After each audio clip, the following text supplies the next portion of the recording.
আনোয়ারার বটতলিতে মোহসেন বাবার রাজদরবার। আষাঢ় মাসের 6 তারিখে খোলা রহমতের দুয়ার। আষাঢ় মাসের 6 তারিখে খোলা রহমতের দুয়ার। চট্টগ্রামের হৃদয়ে বাস করা এক মহান আত্মার গল্প বলছি আজ। ইসলাম প্রচারে যার ছিল অসামান্য অবদান, যার দরগায় আজও শান্তি খুঁজে পেতে ভিড় জমায় হাজারো ভক্তগণ। বলছিলাম আধ্যাত্মিক জগতের অন্যতম সাধক হজরত শাহ মুহসেন আউলিয়া রহমতুল্লাহি আলাইহি এর কথা।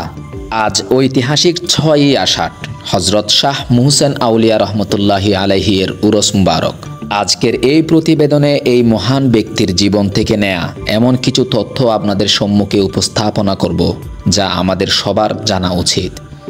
360 আউলিয়ার দেশ বলা হয় আমাদের এই বাংলাদেশকে। তৎকালীন চট্টগ্রামে ছিল বৌদ্ধ শাসন। পরবর্তী 1338 খ্রিস্টাব্দে সুলতান ফখরুদ্দীন মুবারক শাহ চট্টগ্রামের মুসলিম শাসকের সূত্রপাত করেন। সেই সময়ে আরব দেশ থেকে সমুদ্র পথে চট্টগ্রামে যোগাযোগ সহজ হওয়ায় চট্টগ্রামে অনেক পীর আউলিয়া বুজুর্গের আগমন ঘটে। সুদূর আরব দেশ থেকে চট্টগ্রামে আগত পীর আউলিয়াগণের মধ্যে মহান বুজুর্গ আউলিয়া ছিলেন হজরত শাহ মুহসেন আউলিয়া রহমতুল্লাহি আলাই। হজরত শাহ মুহসেন আউলিয়া রহমতুল্লাহি আলাই 886 হিজরিতে জন্মগ্রহণ করেন। তিনি কখন বাংলায় আগমন করেন তার কোনো সঠিক তথ্য পাওয়া যায়নি। তবে তিনি প্রখ্যাত পীর হজরত বদর শাহ রহমতুল্লাহি আলাইহি এর সাথে চট্টগ্রামে আগমন করেছেন বলে তথ্য পাওয়া যায়। হজরত শাহ মুহসেন আউলিয়া রহমতুল্লাহি আলাইহি এর আদি নিবাস ছিল ইয়েমেনে। তিনি ইয়েমেন থেকে প্রথমে ভারতের গৌড় রাজ্যে প্রবেশ করেন এবং তিনি সেখানে কিছুদিন অবস্থান করেন। গৌড় রাজ্যে কিছুদিন অবস্থান করার পর তিনি পানিপথে চট্টগ্রামে আগমন করেন। হজরত বদর আউলিয়া রহমতুল্লাহি আলাইহি ছিলেন হজরত শাহ মুহসেন আউলিয়া রহমতুল্লাহি আলাইহি এর মামা। কথিত আছে যে তারা মামা এবং ভাগিনা একসাথে চট্টগ্রামে আগমন করেন। পানিপথে আসার সময় তারা কোনো নৌকা বা জাহাজ ব্যবহার করেননি, বরং তারা সুদূর ভারত থেকে পাথরের উপর বসে বিশাল সাগর পাড়ি দিয়ে এসেছেন চট্টগ্রাম আনোয়ারার জমিনে। উক্ত পাথরখানা এখনও হজরত শাহ মুহসেন আউলিয়া রহমতুল্লাহি আলাইহি এর মাজার শরীফে সংরক্ষিত রয়েছে। বিভিন্ন সূত্রে জানা যায় হজরত শাহ মুহসেন আউলিয়া রহমতুল্লাহি আলাই আনোয়ারা উপজেলার দক্ষিণ গহিরা গ্রামের পশ্চিমে সমুদ্র উপকূল কড়িরহাট নামক স্থানে আগমন করেন সর্বপ্রথম।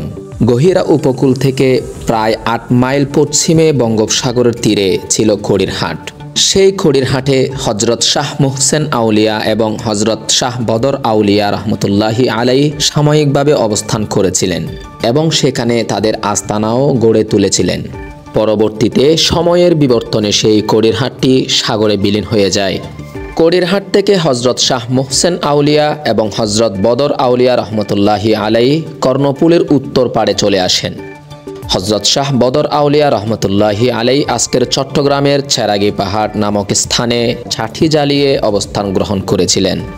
হজরত শাহ বদর আউলিয়া রহমতুল্লাহি আলাই নগরীতে স্থায়ীভাবে আস্থানা গড়লেও হজরত শাহ মুহসেন আউলিয়া রহমতুল্লাহি আলাই পুনরায় আনোয়ারায় চলে যান এবং আনোয়ারা উপজেলার ঝিউরি নামক গ্রামে অবস্থান নেন।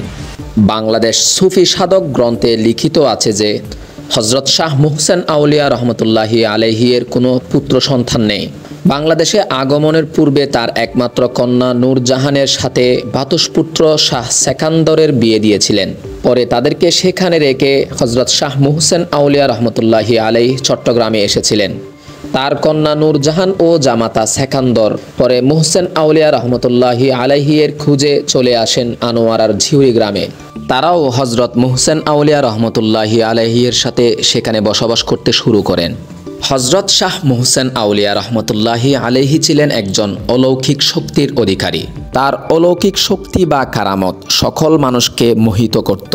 তার অলৌকিক শক্তি সম্পর্কে লোকমুখে জানা যায়, একদিন এক রাখাল ছেলে ঝিউরি গ্রামের সেই হুজরা শরীফের আশেপাশে ঘুরতে লাগলেন। সেই রাখাল ছেলেটিকে ইশারার মাধ্যমে কাছে ডেকে নিলেন হজরত শাহ মুহসেন আউলিয়া।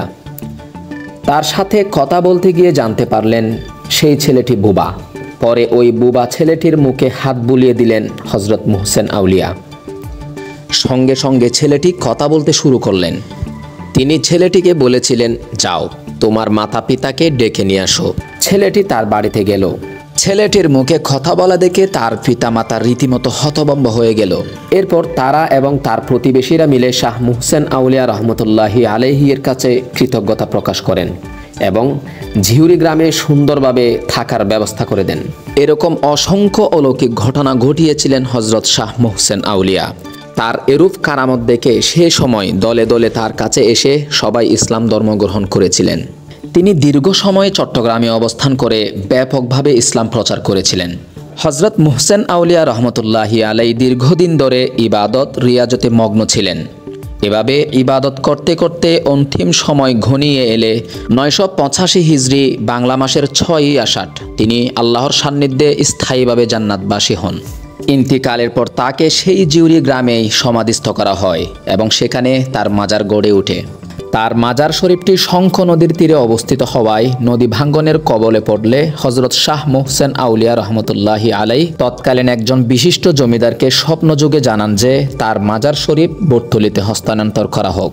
কিন্তু সেই বিশিষ্ট ব্যক্তি স্বপ্নের ব্যাপারটি ভালোভাবে গুরুত্ব দেননি, ফলে তার জমিদারিত্ব বিলুপ্ত হয়ে যায় বলে শোনা যায়।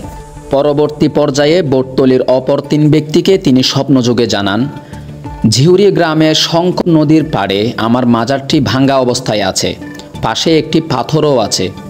তোমরা আমার মৃতদেহ ও পাথরখানা নিয়ে বটতলী গ্রামের যেখানে সুবিশাল একটি বটগাছ এবং উলুবনের সমৃদ্ধ জায়গা আছে সেই স্থানে আমাকে দাফন করো।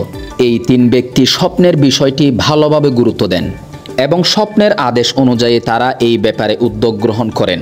তারা শঙ্খ নদীর তীরে গিয়ে দেখতে পান পাথরের উপর একটি দেহ ভেসে আছে। তারা ওই দেহটি বটতলী গ্রামে এনে সসম্মানে নির্দিষ্ট স্থানে দাফন করেন। যেখানে তার লাশটি এনে দাফন করা হয় সেখানেই তার পবিত্র মাজার গড়ে ওঠে।